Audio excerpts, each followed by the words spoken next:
মধ্যপ্রাচ্যের যুদ্ধের উত্তেজনা এবার প্রভাব ফেলেছে দূরবর্তী জাপানে। তবে এটি কোনো সামরিক প্রস্তুতি নয়, বরং দৈনন্দিন প্রয়োজনীয় পণ্যকে ঘিরে এক অদ্ভুত আতঙ্ক। দেশ জুড়ে দেখা যাচ্ছে হঠাৎ করে পণ্য মজুতের প্রবণতা।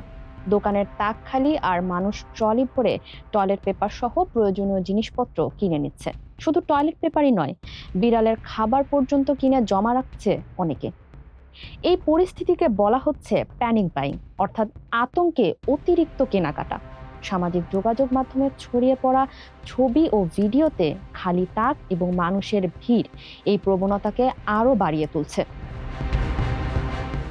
এমন অবস্থায় সতর্কবার্তা দিয়েছে জাপানের অর্থ, বাণিজ্য ও শিল্প মন্ত্রণালয়। তারা বলছে, অপ্রয়োজনীয়ভাবে পণ্য মজুত করলে একটি ভয়ভিত্তিক চক্র তৈরি হয়, যা অন্যদের মধ্যেও আতঙ্ক ছড়িয়ে দেয়। ইতিহাস বলছে এ ধরনের ঘটনা জাপানের জন্য নতুন নয়। ১৯৭৩ সালের তেল সংকটের সময়ও দেশ জুড়ে টয়লেট পেপার মজুদের হিড়িক পড়েছিল।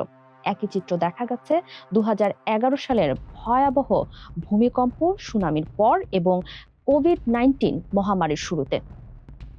বিশেষজ্ঞরা বলছেন এই আতঙ্কের বাস্তব ভিত্তি খুবই দুর্বল, কারণ জাপানের প্রায় ৯৭% টয়লেট পেপার দেশেই উৎপাদিত হয়, যার বড় অংশই আসে পুনর্ব্যবহৃত কাগজ থেকে।